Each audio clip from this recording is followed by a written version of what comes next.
दोनों टायर अंदर की तरफ से पूरे घिस चुके थे, मतलब पर उसके पकड़ में नहीं आया अलाइनमेंट वाले के भैया कि ऐसा हो क्यों रहा है गाड़ी के अंदर। हम दूसरे अलाइनमेंट वाले के पास गए, उसके समझ में नहीं आया। मतलब कुल मिला के हापुड़ में जितने भी अलाइनमेंट वाले हैं ना, सबके पास चले गए, सब अलाइनमेंट चेक करें, भाई सब सही है, लेकिन गाड़ी मेरी हल्की सी लेफ्ट भाग रही थी। इसका चैम्बर होता है, कैम्बर बोलते हैं उसको, उसमें जो बोल्ट लगा हुआ है वो ओरिजिनल बोल्ट नहीं है, उसकी वजह से हो सकता है ये प्रॉब्लम आ रही हो। 45,000 रुपए का सस्पेंशन उन्होंने बिना देखे बस ऐसे ही थोड़ा सा देखा और बोल दिया 45,000 रुपए का चेंज करा दो। यानी कि भाई साहब तुम्हारे हमारे राम राम। हम कर जो आते हैं अगर उनमें कोई दिक्कत होगी तो वो भी एक रीजन हो सकता है गाड़ी के टायरों को खाने का। बट शोकर में ना तो कोई लीकेज था, ना कोई आवाज थी, ना सस्पेंशन में आगे से कोई आवाज थी, तो कोई समझ में आ नहीं रहा था। हल्का सा भी अगर शोकर बेंड हो गया, जैसे गाड़ी गड्ढे में चले जाए या कुछ ऐसी कंडीशन आ जाए और शोकर हल्का सा भी बहुत माइनर सा भी बेंड हो जाए ना, तो भी गाड़ी टायर चाटना शुरू कर देती है। भाइयों आज की जो वीडियो रहने वाली है गाड़ी के टायरों को लेके रहने वाली है। अगर आप एक गाड़ी ओन करते हैं तो आप चाहेंगे कि जो गाड़ी के टायर है वो लंबे चले, 50,000, 60,000 या 1 लाख, उससे भी ज़्यादा। लेकिन अगर मैं बोलूँ कि भाइयों गाड़ी के टायर कभी कभी 2,000 किलोमीटर पे भी ख़त्म हो जाएंगे अगर आपने इन बातों का ध्यान नहीं रखा। मैं करा चुका हूँ नुकसान, हालांकि मैं बहुत ध्यान रखता हूँ, लेकिन फिर भी लंका लग गई टायरों की। योकोहामा के 2 नए टायर थे मेरे, इनकी भाई साहब मात्र 1,000 किलोमीटर पे ही वो 50% से ज़्यादा खराब हो गए एक साइड से। तो एक समस्या सुनी होगी आपने, गाड़ी के भाई गाड़ी टायर चाट रही है या खा रही है, तो बेसिकली उसमें होता क्या है, अगर आपकी गाड़ी का अलाइनमेंट आउट है तो उस केस में वो कंडीशंस होती है। तो ये बात तो सबको पता होगी कि भैया अगर अलाइनमेंट आउट हो गया तो गाड़ी टायर खाएगी और जल्दी खराब हो जाएंगी। लेकिन क्या उससे भी अलग कोई ऐसी कंडीशन हो सकती है जिसकी वजह से आपकी जो गाड़ी के टायर है वो बहुत जल्दी खराब हो जाए, मात्र 5,000 पे ही या 7-8 हज़ार किलोमीटर पे ही हो जाए? तो हाँ, बिल्कुल ऐसा पॉसिबल है। मैंने ये एक्सपीरियंस किया, तो मैंने सोचा क्यों ना आप लोगों के साथ ये एक्सपीरियंस शेयर करा जाए। और ये वीडियो उनके लिए तो बहुत ही ज़रूरी है जिनकी गाड़ी ठीक ठाक चल चुकी है, ऑलमोस्ट 50,000 से ज़्यादा चल चुकी है।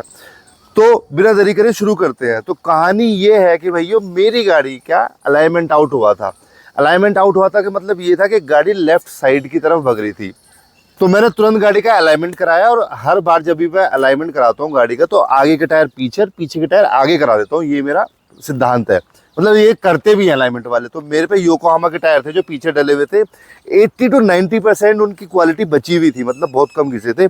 मैंने तुरंत आगे लगवा दिए और उसके तुरंत बाद इत्तेफाकन हुआ क्या, मैं गाड़ी को लेके चला गया खाटू श्याम जी, 1,000 किलोमीटर की ड्राइव करके आया और उसके बाद गाड़ी की सर्विस ड्यू हो गई।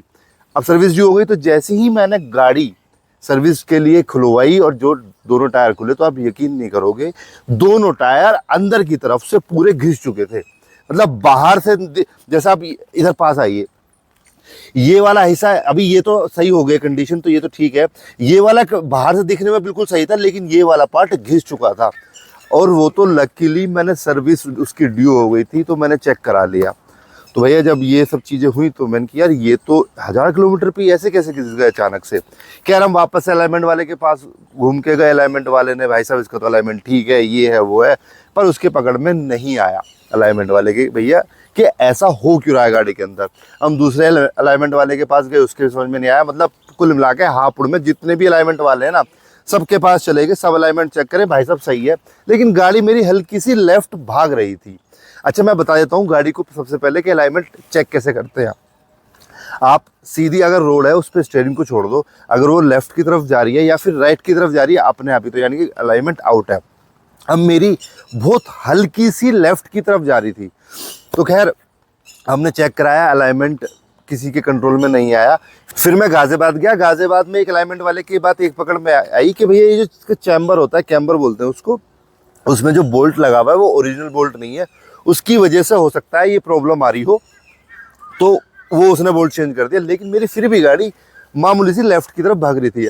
अब भाई मेरे 2 टायरों की लंका लग चुकी थी और मेरी गाड़ी का डेली का 100 किलोमीटर का रन है, तो मुझे मेरे मन में धुपक धुपक हो रही थी। मैंने कि भाई साहब ऐसे हो जाएगी टायरों की, जो आगे के 2 टायर है ये लंका लग जाएगी।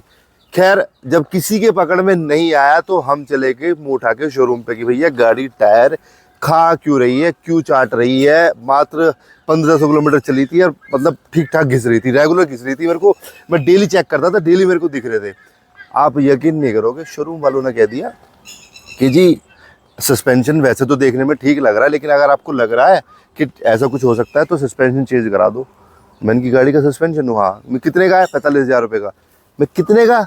45,000 रुपये का सस्पेंशन उन्होंने बिना देखे बस ऐसे ही थोड़ा सा देखा और बोल दिया 45,000 रुपये का चेंज करा दो। मैंने कि भाई साहब तुम्हारे हमारे राम राम, हम जा रहे, हम उठा के लेके अपनी गाड़ी को आ गए। अब हमें ये तो पता, सस्पेंशन की कोई आवाज़ नहीं थी, कोई दिक्कत नहीं थी, पता कैसे चले कि दिक्कत है क्या।